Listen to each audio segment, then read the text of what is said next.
Five, four, three, two, one. Welcome back to the Favorite Pitch Podcast. I'm your co-host Brian. Now, Dan, how you doing? Doing good. It's been a little bit, but we got a lot to cover. First, let's talk about this Rams Saints game. Where do I begin? Yeah, talk to me. I mean, I've said it on the pod before. I'll say it again. Actually, no, I won't say it again. I used to call Derek Carr trash. He's not trash, but Matthew Stafford's a lot better than he is, though. We saw it in this game. They both played very, very well. Stafford was dealing. Puka Nacua, man. The Samoan slot machine is something serious. All the celebration. Him and Cooper Cup, that one-two punch is dangerous. I mean, you can argue the top three, top five wide receiver duo in the league. My boy Kyron Williams. You know, you could argue second best running back in the league right now when he's healthy. He's missing time with the ankle injury, but when he's on the field, production. A couple fumbles, but outside of that, he gets the job done. He blocks, he catches, and he can rush. A fifth round. Kyron and Puka were both taken in the fifth round. Kyron Williams was a 2022 draftee. Puka was in this past year's draft. But both of them getting gems in the fifth round and definitely going to be two cornerstone pieces for the Rams in the future. And considering the fact that the Rams went all in, traded all those picks to get that Super Bowl ring, and they're still able to get gems with the picks that they have still, it's a testament to that front office. They had faith in their unit, and it panned out. The Saints, on the other hand, again, I will say that I thought the Saints were going to be, a sleeper contender, potential wild card. I actually had them winning the division initially, but they've disappointed me this year. But Derek Carr showed some flashes. Now that Alvin Kamara's back, Jamal Williams is there, so the fullness of that unit, even though Michael Thomas missed some time with some injury, they were cooking with gas. And towards the end of the game, it looked like they were gonna stage a comeback, but unfortunately, the Rams got the W. Absolutely, the Rams got the W. But the biggest surprise to me here was Demarcus Robinson. What did you Oh think yeah, about his performance? long time veteran presence. Former Raven, a former Chief.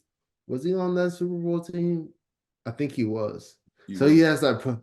I think he was. So he has that playoff pedigree in big moments when the lights are bright. You can go to a reliable guy, and even though he's not like a flashy name, he'll get you three or four catches that can really make or break. That can really set the tone and be a difference maker in the matchup.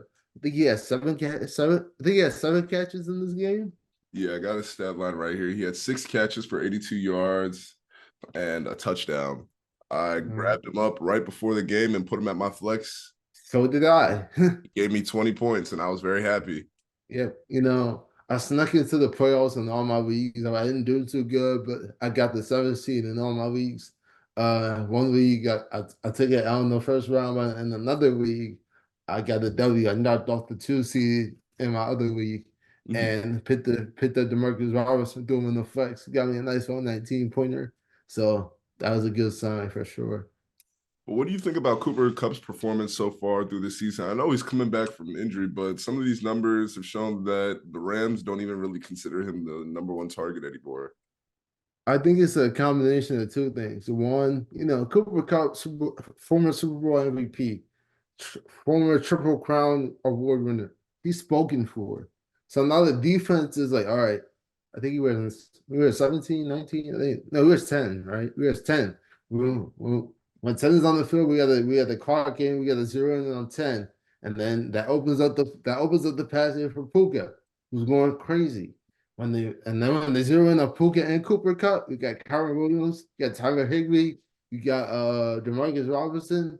Even though Tutu Atwell is now injured, he was getting in the mix. So the Rams offense, Sean McVay's a genius. That's all I can say. He really knows how to coach up offense. And we're seeing it on full display right now. Absolutely, absolutely. What did you think of Alvin Kamara in this game? He had 9 carries for 19 yards. I have so I have when it comes to running backs, I have two tiers. You have your pure runners Nick Chubb, Derrick Henry, Gus Edwards, Pierce, just give them 25 carries, and then you get your do it all backs. Your Alvin Kamara's, your Christian McCaffrey's, your Calvin Williams. Just before you could argue at one point, Alvin Kamara had could you could put Alvin Kamara over Christian McCaffrey. You could argue. Obviously, Christian McCaffrey, has shown its levels, but Alvin Kamara is still right there. You gotta remember, he tied the record for the most rushing. They tied or did he break it? I think he broke it. Most rushing touchdowns in a single game. He had 6. So he spoke it for it. A talented back, one of my favorite backs to watch. He had some off the field issues. Had to sit down for a little bit, but when he's on the field, he puts in work time and time again. Yeah, so far for this season, just to give you his overall season stats, for yards, he has 650 on the season. He's 31st for running backs. He has 5 touchdowns. He's tied for 18th. He's averaging 3.8 yards a carry. Yeah, and that's like in what 12 games, right? Because he didn't play the full season. Oh, that is true. Yeah, Sorry. he had to do some time because of his suspension, but when he's on the field, he's producing. I think in his first like 2 or 3 games back, he had like 20 something catches. So he's a very focal part of that offense. Derek Carr, check down artist, giving 41 the ball time and time again. You think the Saints will still make the playoffs this season? No. But I think if they're running back next year, they might be in a good spot. I think they need to get rid of Michael Thomas. But he gotta go. He's an NPC. Literally. He gotta go. The Saints, they have the Buccaneers and the Falcons remaining. It's 2 possible. W's. It's possible they could 2 still W's. win. It's possible. 2 W's. I think did they bench Ritter? Isn't Heineke the QB1? See it. I They don't even know who did. Yeah. I'm not too sure. Honestly, let me see. Yeah, I'm pretty sure they were they didn't mention they were considering sending him down because he was not performing to, their expectations. Yeah, I think Falcons. Let's see.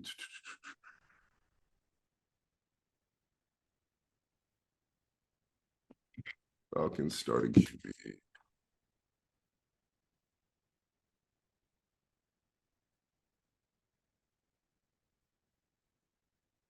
I'm pretty sure Yeah, Heineke. Taylor Heineke. Yeah, Taylor Heineke. That's one day ago. Yeah. They said that the Falcons are going to start Taylor Heineke for the next 3 games of the season. So yeah, Desmond Ritter, coach.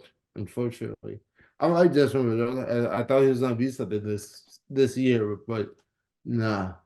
So, Arthur Smith is definitely not helping, but yeah. you still got to perform, man. He's not performing. Yeah, unfortunately.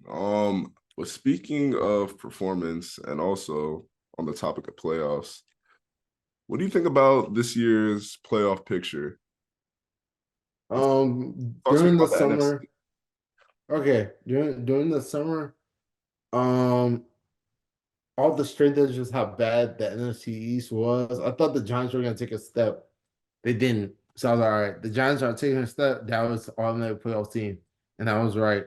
Philly is Philly. They just when they keep on getting not bums, but seasoned veterans off the street like Darius Leonard, Kevin Byard, pardon me, Shaquille Leonard, Kevin Byard, etc. Julio Jones. To keep on signing these vets, and we're going to the playoffs. And here we are. Got Philly. Even though they look a little shaky, they've done enough to secure that playoff spot. San Fran and San Fran. I already told y'all. San Fran, I don't care about the regular season. They just got to perform in the playoffs. And then Seattle, they're on the fence. I think they're kind of moving in that direction, but it's to be seen. As far as I said the scariest team in the playoffs, if they get there, was going to be the Rams, and it looks like they're going to get there. So I'd be worried if I was an NFC team and I had a matchup with the Rams. They look very solid, and they might, they have all the capability of making another playoff run, Super Bowl run. In the AFC, I already told y'all it's Baltimore and Kansas City, and everyone else is just trying to get in the door. Buffalo looks disgusting. Why They do you say look they look bad. disgusting? Why They you, look bad. Some of these games that they've lost have been very bad. I know they're coming off a W against Dallas, but a few of these L's and that Philly game was close. I'll give them that. But a few of these L's, bad. I think they're gonna get into the playoffs and get embarrassed. mm, And not like a blowout, but it's like I feel like they're gonna be like a 6, 7 seed and lose to whoever they're facing. We got Josh Allen going on the road against a more suited team, and it's looking like he's gonna take that L there. mhm. But I will say, since on the topic, the Bengals, despite all the injuries, they're fighting. Hey, Jake Browning. Jake Browning, they are fighting. They They're are. fighting hard. So if they get sneaked into the playoffs, I'd be a little worried. I don't think they're gonna make a run, but they fight. Very scrappy unit. The Colts also look like they're trying to turn things around. I know A-Rich went down early in the season, but they're still doing what they can to make that playoff push.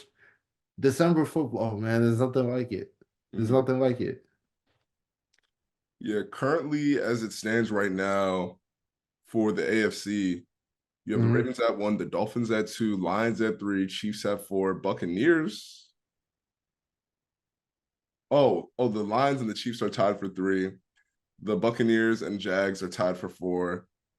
You have the Browns at 5, the Rams and Bengals tied for 6, and the Vikings and Colts tied for 7. With a win, Mhm. Dolphins will clinch, and so will the Lions, and so will the Chiefs. Yeah. The Dolphins are Dallas this weekend, right? The Dolphins are playing Dallas this week. It says even Yeah. if the Dolphins lose, they have a 98% chance of making the playoffs. Even with the loss, Yeah. But they're gonna lose that game, by the way.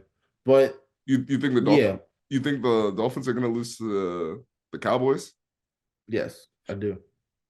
I don't know. I feel like they're both teams that lose to at 500 or above 500 teams, but the only difference is the Cowboys have one win against a team above 500, which was the Eagles. Hmm.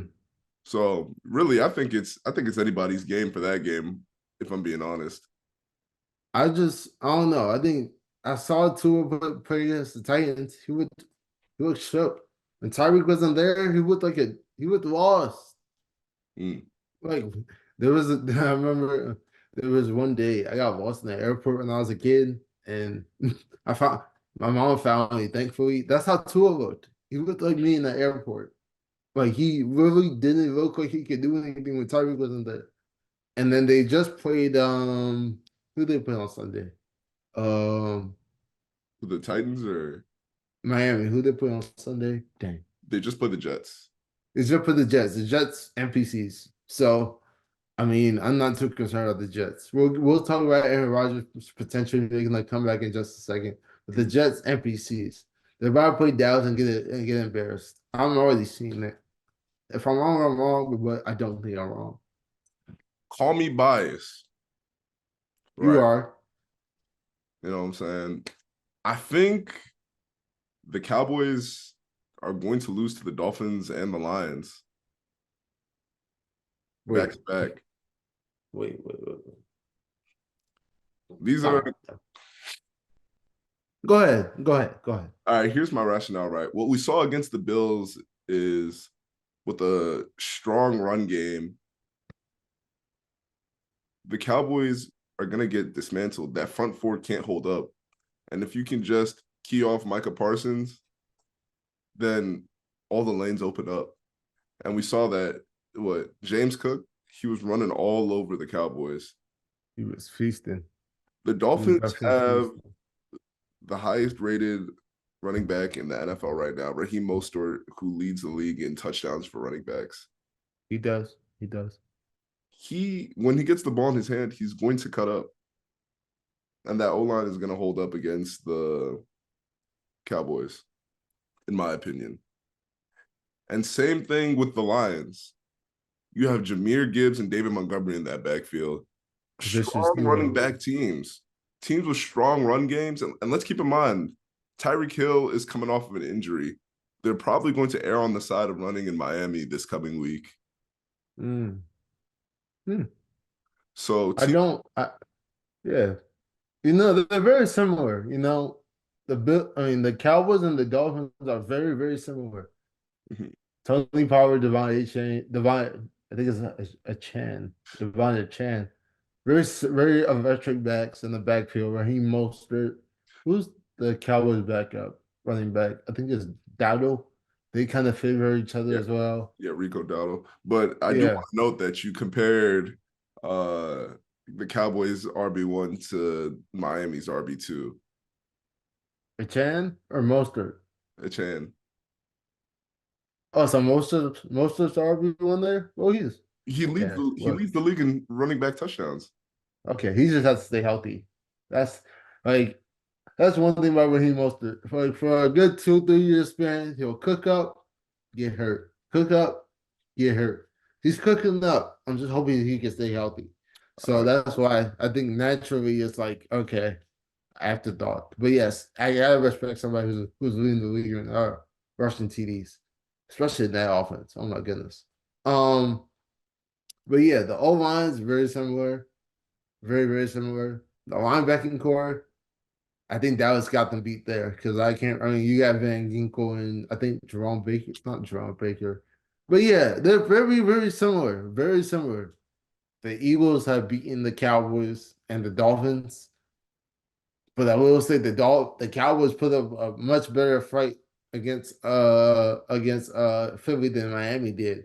So Dallas will take this one, but it's gonna be a sneaky. Hey, this is It's December football matchup. though. December Yeah, football different. I And know. I do want to know I did make a mistake when I was talking about the playoff picture. I was combining the two brackets. Yeah, Accidentally. I was letting you cook. I was like, Uh, you should I have was like, interrupted me. It's I was like, it's go ahead. for the AFC.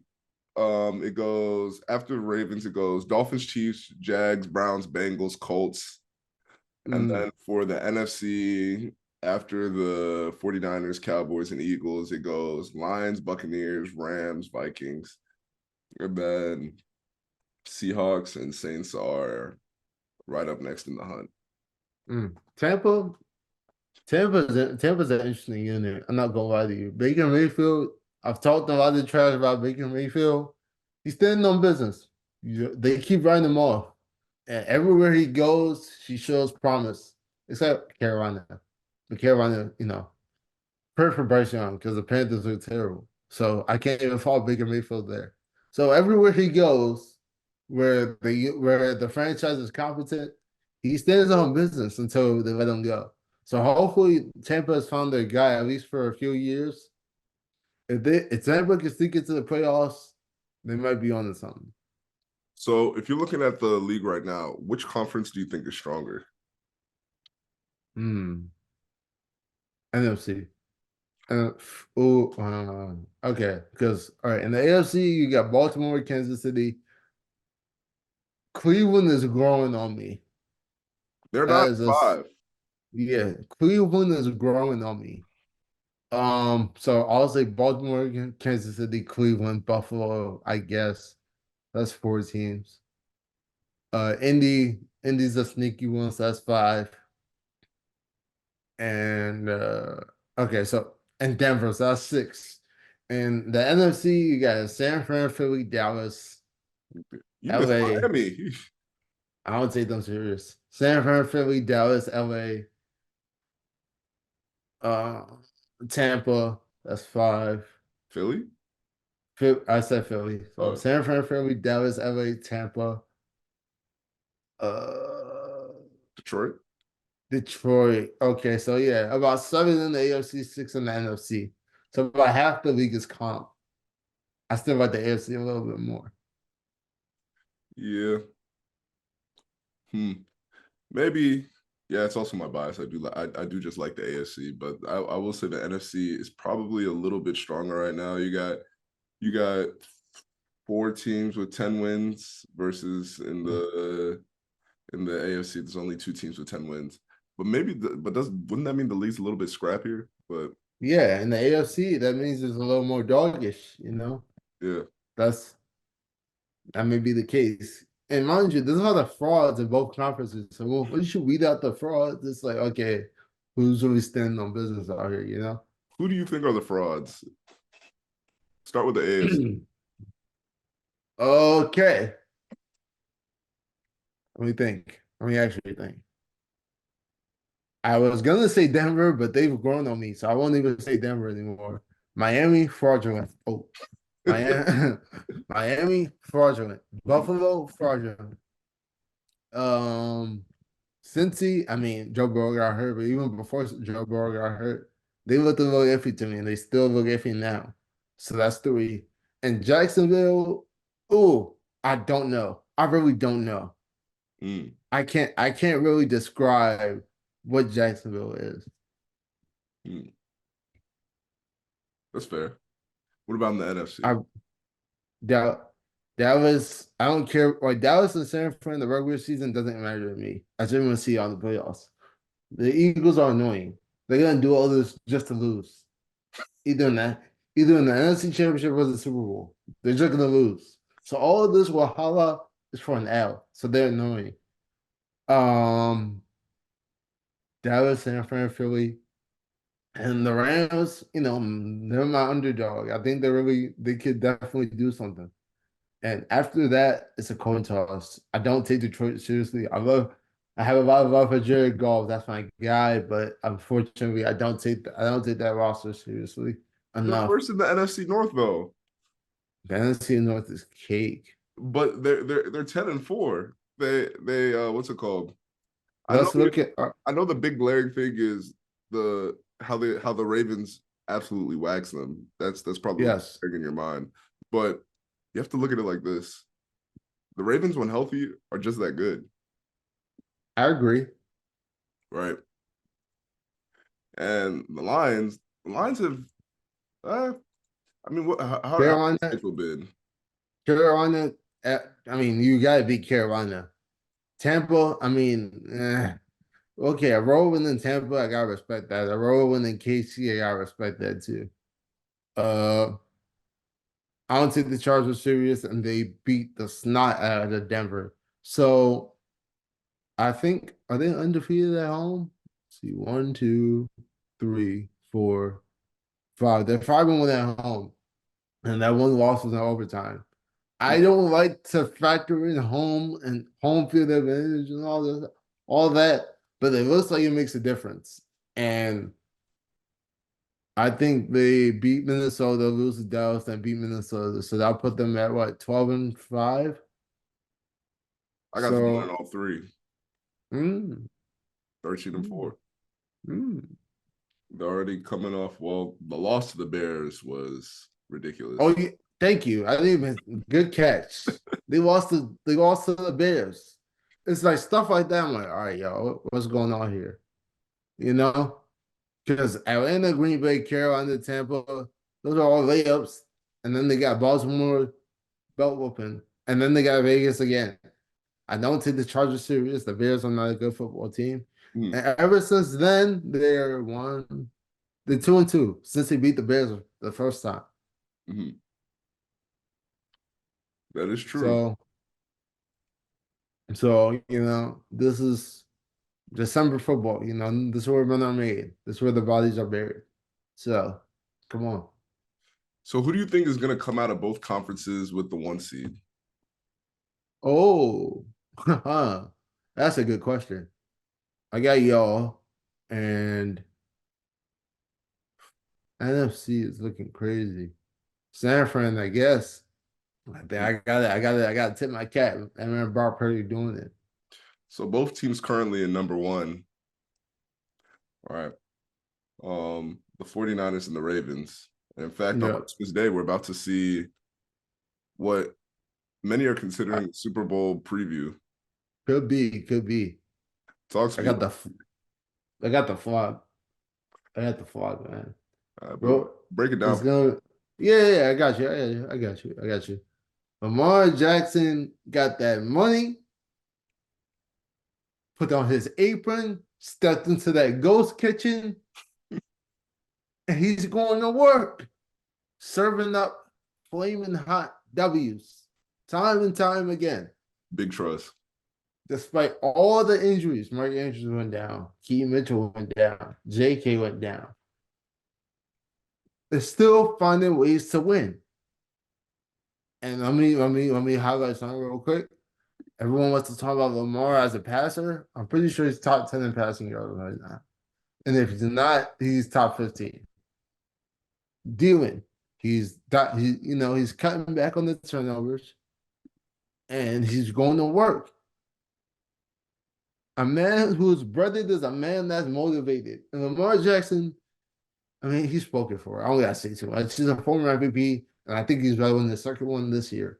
So just don't be surprised by what we see on Christmas.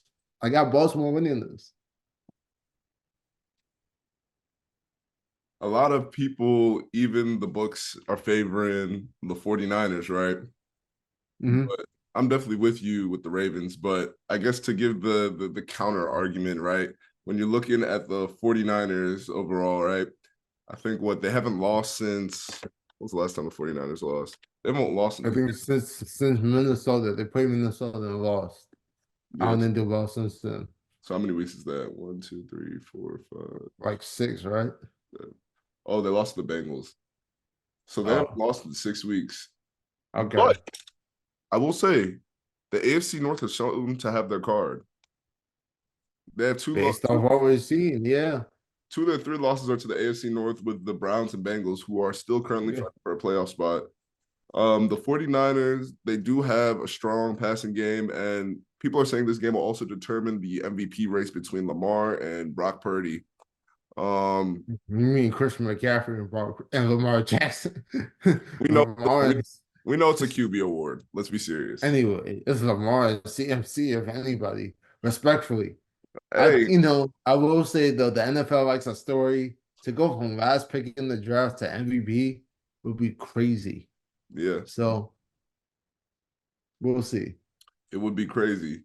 And with that prime time on Christmas Day football, the 49ers, they've shown a strong passing offense with Kittle, Ayuk, and Debo, Jawan Jennings, CMC, the whole nine. And the real thing that separates the 49ers is their yards after catch, right? Oh yeah, From a slant to 60 plus yards on any given play with Brandon Ayuk and Debo Samuels. And then to support that, they have CMC in the backfield, who is a guaranteed touchdown every game. just about. If he touches the ball, he'll probably be in the end zone shortly after. I Absolutely. can't deny that. The I biggest thing. think. Oh, go ahead. Go ahead. I think low key.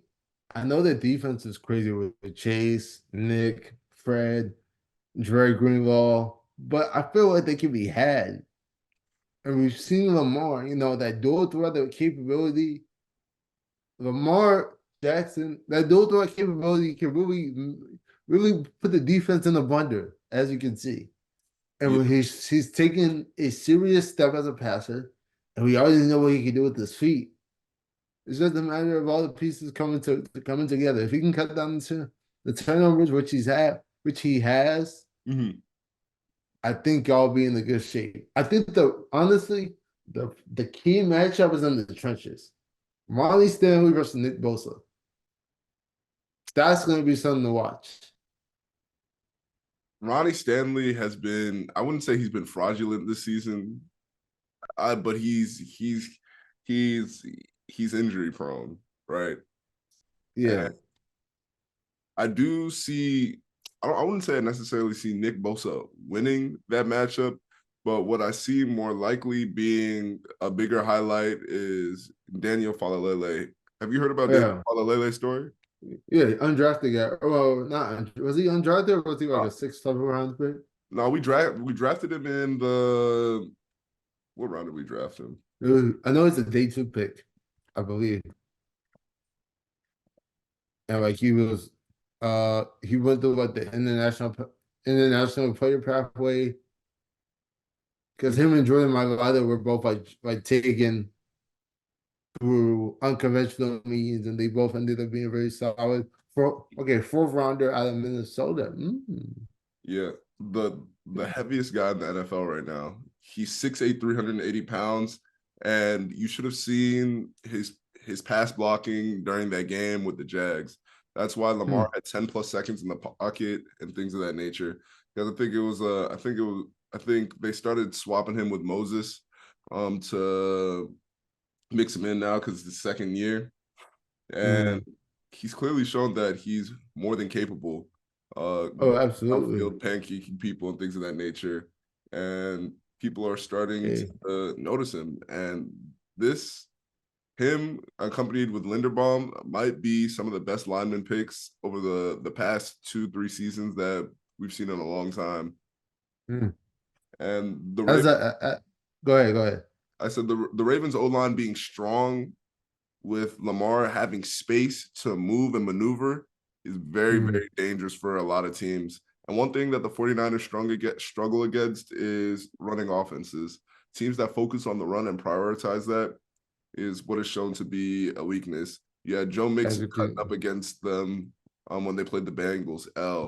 You Yep. had with the Browns, Jerome Ford, Jerome Ford, and I think back then they still had what's his name? Nick Chubb, Kareem Hunt. Yeah, Nick Chubb and Kareem Hunt. You have that heavy run, right? Showing itself against the 49ers. And they struggle with containing a quarterback who can really move and be mobile. Yes, you have Nick Bosa and who's the other defenseman? Like Chase Young. and Chase Young on the ends. But after you get so deep in the backfield, there's only so much you can do against a guy who could run like a 4-3. That's a fact. It's a fact. It looks like, oh, you know what? Since we talk about Cleveland, what do you think about Joe Flacco and this potential, redemption arc? And the homies are saying like we're in for like a Browns Ravens Joe Flacco revenge playoff matchup potentially. Listen, right? With Joe Flacco, he will forever be a Raven, right? So if any other team is to make it out of the AFC, it better be the Browns, That's what the right? homies say. You're right. Because Joe Flacco winning is really the Ravens winning. You know what I mean? If the Ravens, knock on wood, were somehow to get knocked out, which I don't see happening, knock on wood again, just for good measure. So Joe Flacco pulling up after bouncing around from team to team, pulling up for the Browns to take it and get another chip is a story I would love to hear. do And you think? Go ahead. I was just gonna say that is something I would support as well. If the Ravens were unable to be successful. Do you think Joe Flacco should be in the running for comeback player of the year? He absolutely should be in running for comeback player of the year. I think so far he's had several like 3 touchdown, 300 passing yard games since coming back and being Mm. named the starter for the Browns. So I definitely think he should be in the running. Mm. What do you think? Something. Oh, for sure. Oh, for sure. Mm. Oh, for sure. You know, Joe Flacco, I feel like has been in my realm of sports knowledge for over a decade, over 15 years now. Mhm. And I've seen him win a Super Bowl. I've seen him get that bag and then disappear. And then I've seen him in New York, in Philly, and now Cleveland, throwing TDs and going to work. Absolutely. He does his thing and he's clearly dedicated to the sport. So I look forward to seeing that from him. A sneaky matchup happening this week that I'm not sure is going to go the way people think it's going to go is the Raiders versus the Chiefs. What do you think about that matchup? What do you mean by you're not sure how you wait. You know Kansas City got that one, right? Like Listen, we're that may appear on the outskirts to be true, right? But they're coming off a 63-point win against the Chargers. Yeah, Yes, the Chargers are not the best football team, but the Chiefs have shown you that they're not that good either. valid, valid. With the multiple drops, the only thing going for the Chiefs right now is having Patrick Mahomes, Travis Kelce, and a strong defense. Kadarius Toney is probably going to be a free agent after the season. Don't worry, Rasheed Rice is again is standing on is handling business. Should be in the running for offensive rookie of the year as well. Going to work, going to work. Rasheed Rice too, but Aidan O'Connell, I like Aidan O'Connell. that guy, I like Aidan O'Connell. and that Raiders defense, pretty solid. Not bad at all. You know what's crazy? One of the DBs, Jack Jones, a former Patriot, and he also was in Arizona State when Antonio Pierce was there. He said essentially, you stop the magician and the act is over. The magician being Patrick Mahomes. He says they aren't worried about the Chiefs, but they're more so just worried about Pat. And I mean, you can argue this is the best quarterback in football, so you should be worried about that. But as we saw in the Monday night game, if these receivers drop passes, Chiefs don't win games. So that could be. I think Jet Jones might be on to something. So also they're gonna key in on the receivers, probably get Kadarius Toney, put off coverage on Kadarius Toney and make a play. And maybe try to keep Mahomes in the pocket because he's dangerous once he starts rolling out and extending plays. This may be a sleeper matchup. Could be matchup of the week. Could be. Could Could be. be. Right. And I just want to note that last week, the Chiefs had a very close game against the Patriots. It was within 10 points. The week before, they lost to the Bills. The week prior, they lost to the Packers. And then the week before that, they played a Raiders team that had no confidence. This is a Raiders team with confidence now. You got Devontae Adams, you got Aidan O'Connell firing on all cylinders. And what the Raiders, what have they been doing? They had that weird game against the Vikings where only 3 points were scored. Yep. And then they rolled out of bed 4 days later and scored 63 points. So the law of averages suggests they're going to be around 21 to 28-ish. So, yeah, we might be in for a shootout. But, this year in particular, the Chiefs' defense has been the main talking point of their wins. Mm-hmm. Of course, you got Mahomes, you got McKinnon, Pacheco, Kelce, Rasheed, and others. But, the defense has really been the main saving grace then, almost. I feel this is one of the better defensive units. Got Brian Cook, dog. George Karlaftis, dog. Trent McDuffie, dog. Nick Bolton, dog. Serious heavy hitters on defense. LJ Sneed, animal. I'm telling you. So I think it'll be I think the defenses might be the main point of concern. Divisional matchup, battle of the AFC West. So they kind of have that understanding of KC. Andy Reid has been there for a long time. So they've got a lot of tape on KC. So it should be interesting for sure. Absolutely. I think that game is either going to be way closer than people think it's going to be from the outset, or it's going to end up being an upset. And I don't see the Chiefs finishing top 2 in the AFC right now. I got them around 3 or 4. Yeah. I was looking at their schedule before. I didn't see this Raiders game. Now that I'm talking about this, a little interesting. But after that, I think it's smooth sailing. Because don't they have Bengals next week too? Bengals fighting for a playoff spot as well. That game might get interesting. Isn't Jamar Chase out for the year, man? Hey, I mean, from what we've seen, the Bengals, they've won their last 3. They edged it out against the Jags.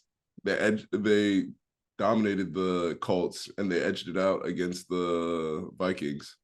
That Viking was really good. I watched that one. Jake Browning threw an absolute dart to Tyler Boyd, saving in the fantasy playoffs. That joint was beautiful. And But they good. uh, I just think they need more, and they don't have it right now, unfortunately.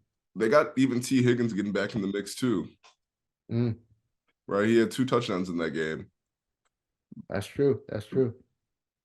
Me personally, I don't sleep on any team in the AFC North, especially when you're looking at teams that are 11-3, 9-5, and 8-6. Everybody's right there. And when we get to the playoffs, they're gonna show you why AFC North is the coldest division in football. Definitely one of the scrappiest. Definitely one of the probably the most physical division in football for sure. Y'all fight a lot. Oh yeah, oh yeah, absolutely. Um, but what do you think about this Chargers head coach firing? Overdue. Uh, I'm glad it's happened. I would just say, I hope next year they get the pieces that they need and we can finally see Justin Herbert in full form. You know, the franchise has done him a disservice, and you saw that because when he wasn't playing, they got blown out by 43. So, um, they are the second AFC West team to get embarrassed. The Denver got smacked up by 50. They got smacked up by 43. Unfortunately, it was by a AFC West team. So the law of averages suggest that the Chiefs might be on the giving end or the receiving end of a stomping. So only time will tell. Yeah, and to highlight it a little bit more, Brandon Staley was fired. Brandon Staley and GM Tom Telesco were fired in what amounted to a full-blown franchise reset. Spanos answered questions on the firings. He also discussed many other facets of the organization, past, present, and future. Essentially, after that type of loss, and it was funny because players were asking, well, not players, news reporters were asking Brandon Staley, do you think you deserve to be head coach? Like, do you think like you will have this job tomorrow? He's like, yeah, I think I'll still be here tomorrow. And he was in fact not there tomorrow. Let And me tell you something about Brandon Staley. Because I was looking at his resume and he got blessed because he had Aaron Donald. Was Jalen Ramsey still there at the time? I think he was. Aaron Donald, Jalen Ramsey. That defense was just stacked. mm, He wasn't necessarily coordinating that defense. That defense was loaded. It's like Matt Nagy in Kansas City. When you have Andy Reid and Patrick Mahomes as the offensive minds, what are you really coordinating? that's fair. You're a body. So the Chargers got a body and made him the head coach. And the data suggests that once he was hired, the so-called analytical defensive genius made the defense worse. So, hopefully this is a step in the right direction and they're able to bounce back and be great or whatever. But elite Justin Herbert next year. Hopefully they elevate Kellen Moore. It looks like they hired another defensive guy as the interim head coach. So they took 3 steps forward and a step and 1 step back.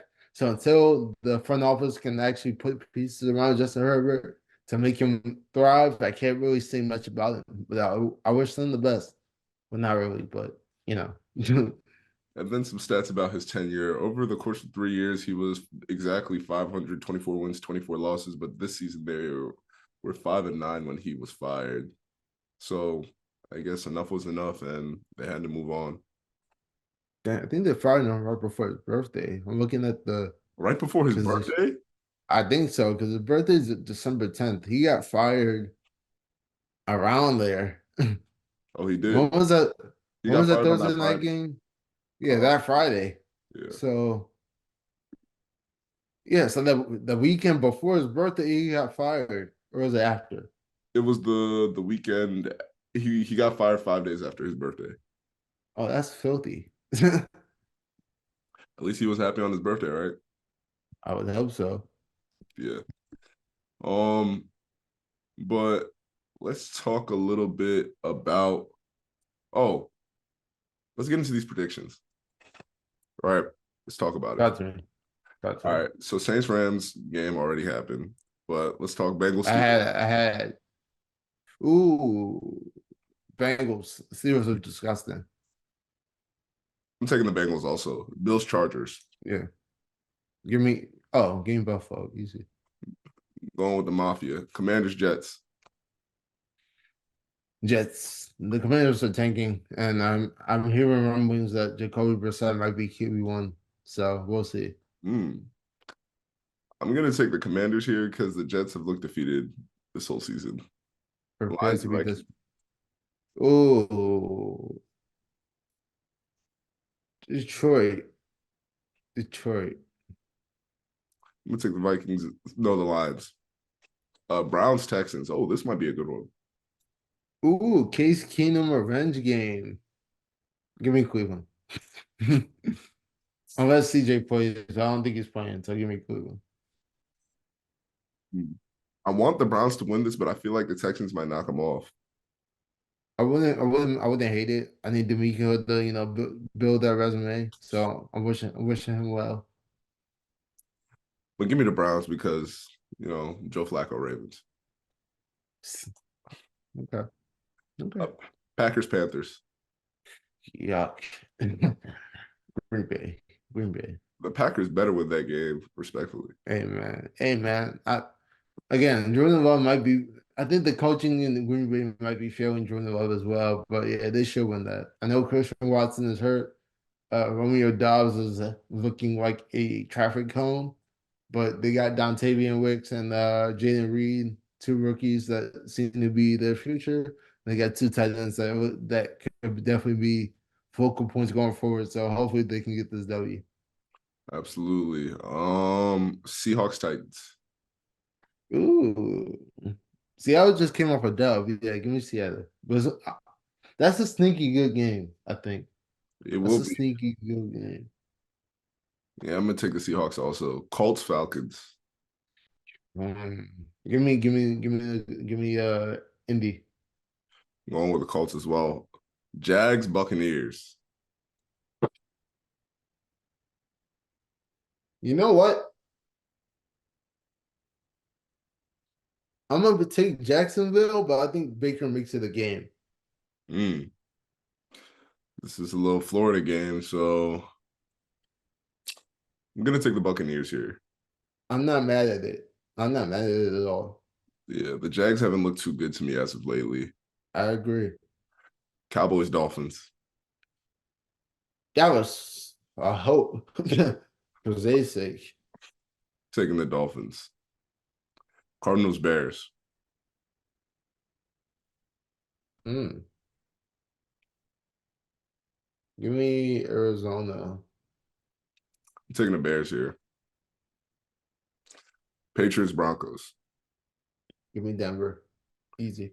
Rocking with the Broncos. Raiders Chiefs.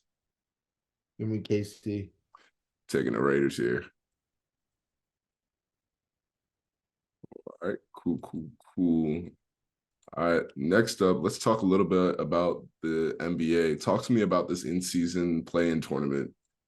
So like I was watching it, but I wasn't watching it, but I was watching it. I caught the championship game. I know it was a couple weeks ago, but LeBron got another accolade on his resume. He's the first inaugural in-season tournament winner. Well, the Lakers are. I mean, not it's a team game. The Lakers won it. I think LeBron was like the most of the in-season tournament MVP or something like that. But it was all right. The Pacers look good. Tyrese Halliburton, Hooper, true Hooper. The Wizards should have took him over Denny, but it's cool. I like Denny still. But Tyrese Halliburton, he's going to work. The Pacers got a nice little unit there. Benedict Mathurin, Miles Turner. At one point, Miles Turner was in the top 10 center conversation. I think he's making his way back there. So I would say that the in-season tournament gives you an idea what the playoffs are going to be like. That 500K bonus to to to the 15 man on the roster. You give me an extra 500K, I'll take that. You hear me? So it's promising. And like I always say, the regular season starts after Christmas, but these regular season games have looked electric. I can't lie. I can't lie. Yeah, I can agree with you there. I have not been following that NBA as closely right now, but I can tell you for sure that LeBron adding an MVP to another MVP, well, for the first in season tournament is crazy, especially at what, 39? Or is he 40? 1984. He'll be he's turning 39 next week. Next week, yeah. So he's 38 right now. Mm-hmm. Yeah, at 38 is crazy, right? That type of longevity is unheard of. And I'm seeing the league is getting to the point where I gotta brush up on who these new impact players are. Because you talking about Tyrese Halliburton, and I'm like, okay, who is this Hooper, guy? Hooper, Hooper, true Hooper. Like basically, this is like the second coming. His style of play is like the second coming of Steve Nash. Like if you look at Steve, yeah, like that pure point guard, set up, dribble, 19 and 11 type guy. Mhm. That's Tyrese Halliburton. Very awkward jump shot, but it goes. It's not. It's awkward though, but it works. Pure point guard, sets up the offense very well. Floor general can put them on the basket at a high clip. I was listening to a story about he was talking about on a podcast. I think it was talking about his jump shot. Um, Hmm. and during the draft and stuff like that, and throughout his life, he said he's a self-proclaimed petty guy. Every time somebody talked about his jump shot or things of that nature, or how a team shouldn't draft him because of his jumper, he saved it in Twitter or X, right? And he said he had Salute. over 260 saved. But he said the one person who didn't doubt him was Steve Kerr. He said that Steve Kerr, after he got drafted, he called I think it was the Kings who drafted him. Yeah, Yeah, yeah, he he called got the coach. drafted. He was like, "Yeah, that guy is great. We wanted to take him, but you guys got him first, or something like that." He's like, Word. he was like, "For the love of God, do not touch his jumper." Sure enough. Mhm. Sure enough. Yeah, If it works, it works. yeah. If it ain't broke, don't fix it. That is definitely a fact. That part. Mhm. But have you been seeing these NBA player podcasts popping up? I've been seeing Paul George's. I've been seeing a lot of highlights of it, right? I haven't watched Paul George's. I I need to. I have all the episodes saved. I just haven't touched it. Yeah. Pat Bev, I've seen his. Udonis has them usually recently started one with dang. Oh, it's Udonis has them and Mike Miller. They Mm, got a podcast too called the OGs. Obviously, Matt and Stag with All the Smoke, classic. mm, The Knuckleheads with Q Rich and D Miles, classic. KG and Paul Pierce, classic. All these players, and I love it. Just hearing these stories, getting the, getting that locker room feel, hearing stories. Oh, I remember. Oh, I didn't even know we went to. Oh, they used to play together back in all these different stories, and just seeing people that look like us share these stories and make money from just retelling their lives. They put a lot of blood, sweat, and tears into their professional crafts, and now they're entering the podcast space and into the bag. I love to see it. absolutely. And I feel like it, in a way, humanizes them more because I feel like for so long it's been a narrative of NBA players, oh, just shut up and dribble. But it's actually very good to Facts, see them finally getting the opportunity to share their stories and having that facts. platform and format. And they're creating the space for themselves because, hey, everybody can pick up a mic and start talking, right? So, Yeah, and usually it was like the retired players, and now even the active players are having these platforms. Draymond. We gotta talk about Draymond. Oh, I completely forgot about him. We'll get to that in a second. But Draymond Green, Paul George, Michael Porter. I think there's a few other active guys that have podcasts, and and even Gil, going back to the former, yeah, what's crazy? So Gilbert Arenas has, Gil's Arena now, right? Hmm. So now recently, Gilbert, Shannon Sharp, and Ocho Cinco, they're now like a little trio. Ocho Cinco is the football guy, Gil is the NBA guy, so now him and Shannon Sharp are covering the hoops. So I just love how all these former athletes are expanding their reach, building relationships. It's dope. It's just really dope. Hmm. It's No, really dope. definitely great to see, it's absolutely great to see. And I think we're in store for more, especially you got younger guys entering the league soon, such as Bronny and things of that nature. So Right, right. expect to see, I eventually expect to see like a switch to even like streaming. Like you're gonna see these players Mm. doing more things like Twitch, Kick, and things of that nature. We've already seen like inklings of it, but I think with this new generation, Yeah. actually Was with it devices. was it was it who was it? Dang, there was a few hoopers that were on COD. So this I think one of them was Karl Anthony Towns, or I might be tripping. cat was the cat? Hold on, because now I vividly remember this dude who was like hooping. He had like a game later that day and went off or somewhat. Was it D Mitch? I remember D Mitch. He was playing COD with the guys, and he was like, "Yeah, I think I'm gonna drop 70 today," and he put it like 60 something. Um, so the players who are streaming on Twitch, you got Justin Jackson, Myers Leonard, Ben Simmons, Gordon Hayward, Paul George, Devin Booker, Mm, Alex mm, Caruso, Wendell Carter Jr., really? Dylan Windler, Luka Doncic, Josh Hart. Yeah, that's the full list.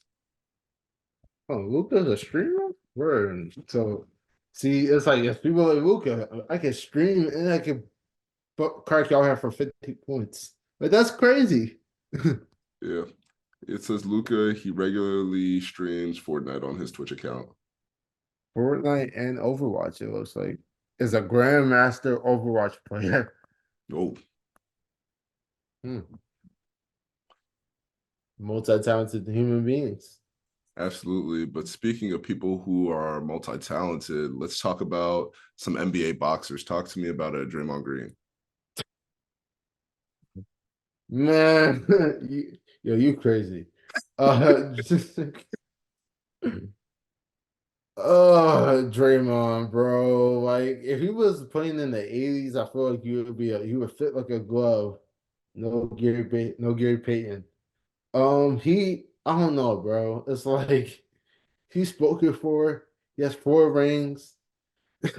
Jordan Poole called him an expensive backpack for Steph, and then he iced them, and now Jordan Poole's in Washington. So, as you can see, I think some of these incidents are circumstantial. He's serving a indefinite suspension after he put who was it he put in the headlock? Wasn't it Rudy Gobert? No, Rudy Gobert. or did It he put was, Rudy it was. Gobert? No, he put Rudy Gobert in the headlock, and then it was incidental. He swung at Yusuf Nurkic for the Suns. I was watching a little YouTube video last week of all his incidents. He's a repeat offender. Some of these are circumstantial, but some of these are like legit. Like, yeah, bro, you did that. Like we got you in 4K, 8K really. Like, the low blows, the cheap shots. It's scrappy. It's 80s basketball, but we're in the 2020s. You can't play that way anymore. I feel like he probably has I'm pretty sure he wants to model his game after Charles Oakley, being that enforcer and that enforcer and that irritant. So like a Rasheed Wallace, Charles Oakley, who's that guy? There's another center. I can't think of his name, but it's like there there's still limits. You feel me? Like you can't put people in that. and headlocks. I get it, you're trying to defend your teammates, but bro, you put that man in the full, not in a cobra clutch, like you can't do that. Yeah. Um, yeah, I think it's tough because it's like I'm thinking about the NBA. One star is suspended, and another star just comes back from suspension. Draymond has to sit down. John Morant, we gotta talk about John Morant, man. He's coming back from suspension. So hopefully Draymond can take this time to just reevaluate, think about some of his actions, and he'll be back before you know it. Yeah, with an indefinite suspension, um, this is unheard of. A player who spent 12 years with the team, has 4 NBA championships, being suspended. You're supposed to be a role model and a leader on the team, but you're over here Yeah, putting players in headlocks, getting in scuffles, and you've done this multiple and many times. And yeah, honestly, I don't know what's going on with him. I don't know if he has some personal going on or something of that nature, but if this is just strictly basketball and how he plays, he's gotten worse and worse over the years with his violence towards other players. I understand being competitive and things of that nature, but you're not playing street ball. You're in the NBA playing, getting paid millions of dollars, and your actions are on full display. So, hey man, when you're coming from Saginaw, it's like I guess Saginaw is like the real gritty part of Michigan. So I think that's just that physicality is just like kind of innate. And some of these aren't incidental, some of these aren't. You know what's crazy though? Joe Dumars is currently the executive vice president for and the head of basketball operations for the NBA, like at large. hmm. Joe Dumars was on the Bad Boy Pistons. Like, well, you know about the Bad Boy Pistons. Yes, I So do. if Joe Dumars is like, yo, bro, you bugging, where the mother, you gotta relax. You probably gotta relax. So I think this will be a testament of turning a new leaf. Like Draymond said, he didn't intend to hit uh Yusuf Nurkic. He was trying to sell the call, and he called him in the face because he's just being over dramatic with his arms, and he called Yusuf. Uh, Nurk said that brother needs help. So hopefully that'll be the situation here. This is his third. This will be his third suspension this year. So he put Rudy Gobert in the headlock. He had to do 5 games for that, and then before the dang, I'm blanking. Before the Nurkic incident, he got a 40 yard foul in the playoffs last year, so he had to sit down a little bit for that as well. So Yeah, he gotta relax. I know he's like the big. I know he's like the big homie now, but I think the big homie needs a big homie. Like they should sign like Al Harrington as like a consultant or something, just to like temper Draymond. yeah, it's looking like yeah, this all his suspensions all started in 2016 with the LeBron altercation. He got 1 game. Yeah. In November 2018, he got one for conduct detrimental to the team. Oh In yeah. March, He called Kevin Durant a female dog. You can't oh, do mhm. that. In March 2023, oh, in March 2023, I don't, that case sounded weird when I said it the first time. He recorded his 16th technical foul. In April 2023, the Sabonis altercation, November 2023, the Gobert altercation, and this month, Nurkic altercation, indefinite suspension. So, Yeah, it's like, and people are saying, "Oh, Draymond played in the 2016 finals. The Warriors have won." But it's like, if he can't stop getting into trouble, you might as well cut bait. You feel me? So it's like, yeah, this is him, and he needs to either correct it or Steve Kerr, Bob Myers. I think Bob Myers got fired, but Steve Kerr and whoever the GM is now, and Joe Lacob, if they're gonna keep on tolerating this, I was listening to a podcast earlier today with Shannon Sharp and Ocho Cinco. And Unc said I think Mike Shanahan, his coaches said, I won't accept anything from you in a loss that I wouldn't accept from you in a win. You feel me? So it's like if you're showing up way to practice and we're winning games, okay. If you're showing up late to practice and we're losing, and I didn't say anything when we were winning, I'm not gonna say anything when we're losing.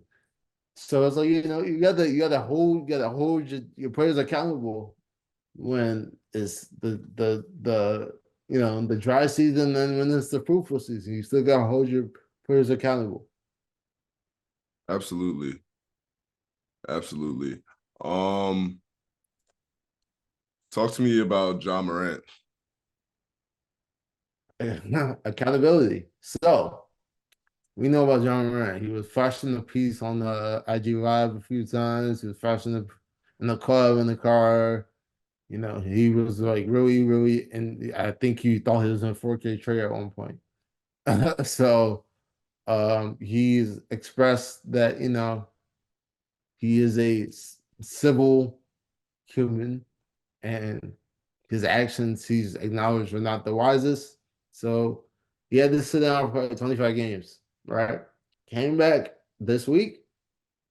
It's like he never left. I think he's been practicing this whole time. So at the rust, I don't see any rust. So if there's rust, if this is him with rust, I'm worried. So, he played 35 minutes against the Pelicans, had the game in the way up, 34 points, 6 rebounds, 8 assists. He didn't hit any threes, but when you got 34 just attacking the rim, also with 2 steals on the block, he's spoken for already, and he's just proven it's like he never left. And then in the matchup the other day against Indy, he had 25 and 8 in the one there. So Memphis is 2-0 with John Morant, and they looked horrible without him. So I'm glad that he's able to have an impact on the game. You think that he's here for good? Do you think he's learned his lesson? Oh, for sure. I hope so. I hope so. When he's playing, he's a top 5 point guard in the NBA. That playoff run in 2020, both playoff runs, last year and the year before, he looked like a top 3 guard in the NBA. He Mhm. outplayed Curry. I mean, I know the Warriors won the series, but in some of those games, he outplayed Steph and he did this with no jumper. He's not a shooter. Pure attack the basket, kind of reminds me of like young Gilbert, kind of like also a who's like a slashing point guard with no jumper. Uh, Russ? Yeah, like Russ, but a little more disciplined, respectfully. So yeah, it's as you can see, it's very much a testament of the talent is there. He just has to correct some of the behaviors, and I think he has.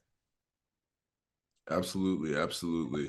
Um, I'm hoping he's able to stay in the game, and I think things are looking up for him. I love watching John Moran, especially when he tags the basket and puts somebody on a poster. And what what games? Who do they have coming up next? Let me see. So they're just coming off 2 games against the Pelicans and the Pacers. So I believe they're probably gonna be facing. Oh, They might be on a road trip. yeah, they got the Hawks tomorrow, Pelicans, Nuggets, Clippers. Yeah, they got plenty of Mm, games even for the rest of the month. So all right. I look forward to seeing what they do. And You then know, I wasn't. no, that was it. Go ahead. I've been meaning to talk about the Clippers for a while. Hmm. Like, because we didn't cover it, but they traded for James Harden in the middle of the night. Hmm.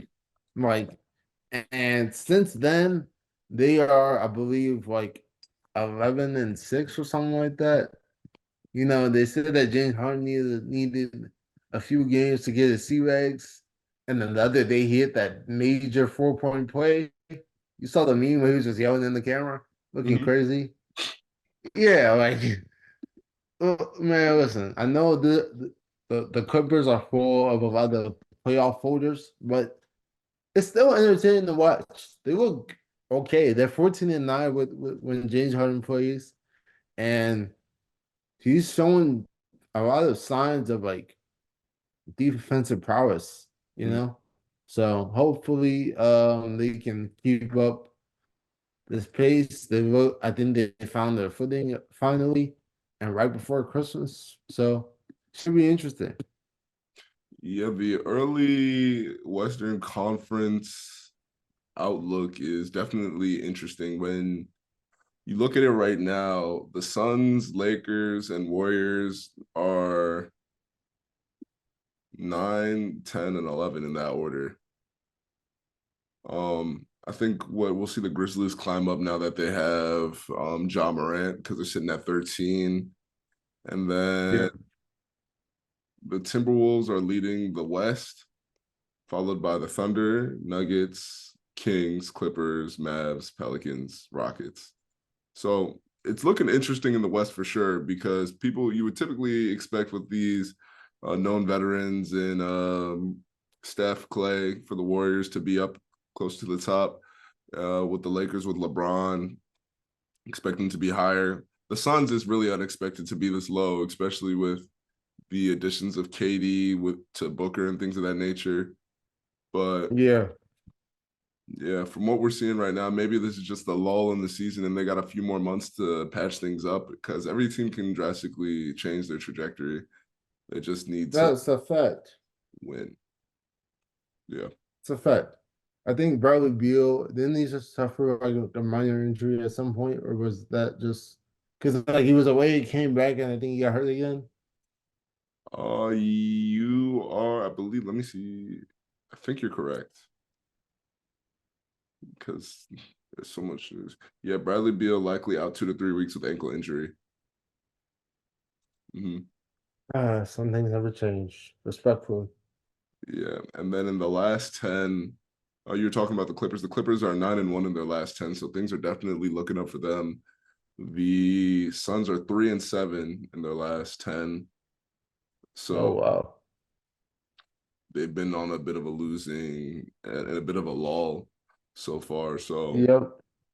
yeah. They've had to initially they were moving Russ to like a 6-man role, but Mhm. now they're trying to incorporate that California four with Kawhi, PG, Russ, and James Harden. And I feel like it's something crazy because they all have their periods where they just miss games. Mhm. So I think that would be like a good way to load manage and things of that nature amongst the four of them. And they're supporting cast with Terrence Mann and others. So Mhm. decent squad, decent squad. Definitely, absolutely. So another thing, looking at the Eastern Conference, right? When we look at the Eastern Conference, you got the Celtics at 1. They've won 8 of their last 10. You got the Bucks at 2, also 8 of their last 10. 76ers at 3, Magic at 4, Knicks 5, Heat 6, the Cavs at 7, and the Pacers at 8. So even as we look at the East right now, unfortunately with the Wizards at 14th, but it's a rebuild, Oh boy. Yes, it is. It is. absolutely a rebuild. So even as we look at things, things could still drastically change, but it looks like this will be a bit of a lull for the Wizards, Pistons. Bulls are also well behind, but they've won 7 of their last 3. Raptors, it seems to be a bit of a lull as well. Yeah.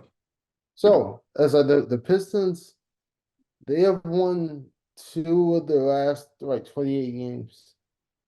They lost 25 games in a row. They've lost Uh 25 in a row. yes. Hey yo. Um I feel bad because Monty Williams, DV guy, highest paid coach in the league. It's 2-26. Um, Wait, did you say the highest paid coach has only 2 wins on the season? that's what I said. Monty Williams, I mean, you confirm. I'm pretty sure he signed like a 6 year, $78.5 million contract. Coaches get player money? I guess so. Um, according to ESPN, yeah, it is the largest coaching deal in NBA history. Wow. Former coach of the year when he was in Phoenix, made it to the finals, blew a 2-0 lead, but they made it there. One of the faults or the fatal flaws of Monty Williams is he doesn't make in-game adjustments. Mm. So this could be a reason why they keep losing. It's gotten to the point where the fans are saying sell the team. There was a sell the team chant in Detroit. Wow. They really haven't the last time. Wow, this is last Pistons win I see here was in the end of October. I was still 22 the last time they won a game. This was 3 games into the season. Kate Cunningham said we're not 2-26 bad. No way we're that bad. I think we can turn this around. We can play a much better brand of basketball. They need to They check. lost to they lost to the Jazz, and four of the Jazz's top seven scorers didn't play on the second night of a back-to-back, and they still lost. Yeah, I don't know what to say there. I don't know what's going on. I feel like Monty Williams is trolling because how is this happening? But yeah, they haven't won a game in a long time. And maybe also because their roster's young, but this is no Their roster is very, very young, but this is bad. yeah. I mean, maybe they're tanking on purpose. Potentially, potentially. The Spurs tanked for Wemby, and the Spurs are currently on the 17-game win streak They're on a as 17 well. game win streak. I mean, losing streak. Sorry, thank you. They've lost 17 in a row. But that might also be strategic too, right? You got Wemby. You need a supporting cast. Makes sense, but geez, at what cost? Yeah, whatever script is being written for them, I know they're upset right now. I'm telling you. Yeah, They're they're probably four. They're 4-23 on the season. yeah, no, they're definitely sitting there like, you want us to do what? Yeah, But enough. 4-23, and they're saying, oh, and just lastly, before we I know I spoke about Udonis Haslam earlier in his podcast. Mhm. Believe the Miami Heat will be retiring his jersey soon. So, well deserved, undrafted guy, 305 guy through and through, multi-time champion. His jersey is about being up in the Raptors. Because what he had like what 22 years with them straight. I believe so. Let me confirm. Undrafted first year was in 2002, 2000. No, 2003, 2004. He played 1 year in France, and then he played. He played for the Heat for 19 years, age 23 to age 42. Different, to say the least, different. But Yep. enough about basketball. Let's talk about a crazy contract that I think the league, well, not well, the MLB, well, specifically what I think because of the Dodgers, they're trying to pull a fast one with the Shohei I'm Otani. listening. I'm listening. I saw that deal. I don't watch baseball. I'm watching this year though. What I think it's like $700 million 700 mil. over 10 years, but he's deferred most of the payment till later. That's cool. It's still when the ink dries, I'm almost a billionaire. When the ink dries. I think the big concern with this, right, is that people are saying that the owners are planning, they had him defer so that they can run it up these next few years and try and win now, and then they're going to sell the team so that they don't have to. So yeah, it's called being a genius. Mhm. That's all. It's called being a genius. The Dodgers got Tyler Glass now, 5 year, $135 million. They got Shohei Otani, gave them nearly $1 billion. They got Mookie Betts. He's brothered. I think Freddie Freeman is his name. They got a unit. I don't watch baseball, but I know players. They might as well be the Warriors now. Yeah, and there's no salary cap in baseball, right? There isn't. So baseball super teams, I feel like should be more common, but this is one of the very few that I can put my finger on. MLB might have to institute a salary cap after something like this. Rain check. If y'all can afford it, let's do it. That's fair. The numbers make sense, I guess. All right. One more thing I want to just highlight real quick. I know the college football season has come and gone, but I want to just applaud and give my congratulations to Jaden Daniels at the LSU for winning that Heisman. Former transfer from Arizona State, where Antonio Pierce was initially. Jaden Daniels walked into LSU. I think he went 12-2 on the year, and earned that beautiful Heisman Trophy. And then, kind of a surprise here. Marvin Harrison Jr. Bested, what's his name? I think his name is Malik Neighbors for the Bolitnikoff Award, which is the best receiver in college football. Even though if you look at the numbers, Neighbors' numbers were better. Marvin Harrison ended up getting the award for best receiver in college football. Wow. What do you think factored into that? Do you think it was the quality of his catches, not the quantity? I think it's because his dad's in the Hall of Fame. His dad is one of the greatest receivers ever, so I think naturally you might as well just throw him a bone. You can't beat Michigan, but you can get this award. Yeah, that's fair. But yeah, this Heisman race it got close. We thought Shador was potentially gonna be in the running. We thought Caleb Williams was gonna go back to back, but Jaden Daniels, got the nod. Michael Penix initially was at Wisconsin. He transferred to Washington. He finished second.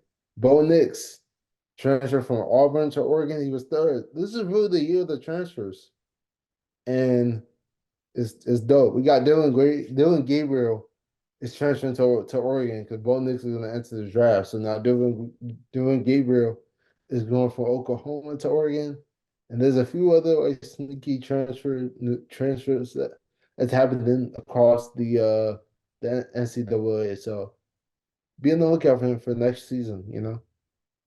Hey, looking forward to it. I'm looking forward to next year's college football season. You're gonna see Colorado in their second year. You're gonna see if Caleb Williams doesn't declare, you're gonna see another year Caleb Williams. You're probably gonna see the last year of JJ in Michigan because I think next Right, year. right. You have a lot going on out there, and I think it's gonna get interesting. But And lastly, I'm so sorry, but did you hear about the number one offensive lineman recruit flipping his commitment? He initially was gonna declare to go to Colorado, and he flipped it like 3 days later. where do you flip it to? I think Maryland. Really? Yeah, Jordan Seaton. I don't know if he's no, I think he decommitted. I don't think he's committed to Maryland yet, but Maryland is one of the potential suitors, I heard. Jordan Seaton, he was on undisputed, had the bus hat on, said, yeah, I'm going to Colorado and decommitted a day later or something like that. Huh. 5-star Colorado commit may not be committed to Deion Sanders anymore. The 5 stars. Dang. Hmm. Yeah, so it's saying that Maryland and Oregon are reportedly now involved with seeding. The Ducks may have been impressive in the early signing period with a couple of high-profile flips on Wednesday. Seedon has not posted on social media since Tuesday when he had his cryptic tweet of let's see this tweet. It's the thing of pressing two It's different like, buttons. yeah, Almost loading up for me right now. yeah. It's like, yeah. Let me see what the first photo says. Yeah, it's loading for me. It says, Oh yeah, there's no words on yeah, it. It's just picking between the two. yeah, mm-hmm, Hmm? Hey. yeah. It's crazy. Trying to maximize the platform. That NIL, man, that NIL is something. Oh yeah. But now I don't think do you think with the new landscape, do you think like coaches still need to sweeten the deal or have like NIL deals lined up for players now? But I feel like your environment. I don't know. I don't know. I gotta do more research. But obviously, I think Mike Locksley has some in college at least has a little more cash in than Deion Sanders when it comes to college coaching. Mhm. But you know, only time will tell. Only time will tell. And before we close out, the question that I have for you is this is actually a question we got from a viewer. We got this question from, let me see,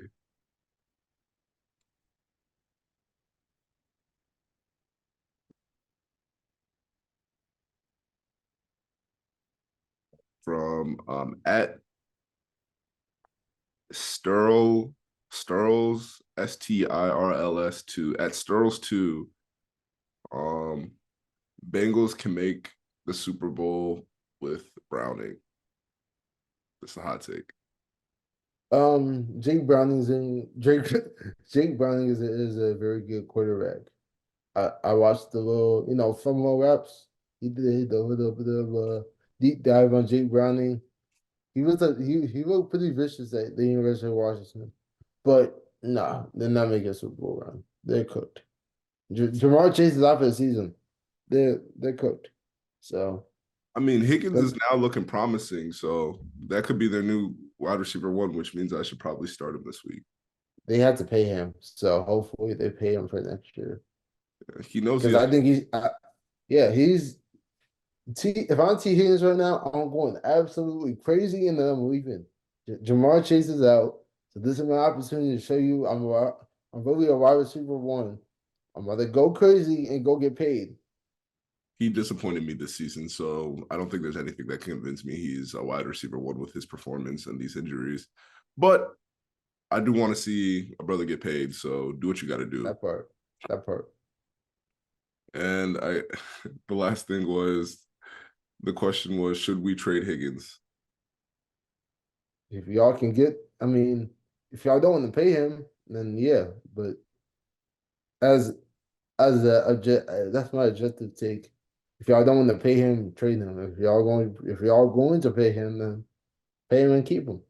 Yeah, and if you're gonna trade him to a team that's gonna pay him. Exactly. Yep. All right. With that being said, that's all that I had. All right. It's been Brian, And then and we will see you guys next time. Thank you guys for listening to the Fever Pitch Podcast. If you haven't already, follow us on Instagram at Fever Pitch Podcast. If you have questions to submit to us, go to our Instagram. There's a link there, and fill out the Google form and get shouted out on the podcast for your hot takes and questions. And absolutely. yeah, follow us on the social medias at Fever Pitch Podcast everywhere. If you want to be featured on the podcast, please email us. Email in the description below. But yeah, with that being said, thank you guys for listening to the latest episode of the Fever Pitch Podcast, and we will catch you next time. Peace. Happy holidays. Happy holidays. Merry Christmas. Happy Hanukkah and Kwanzaa.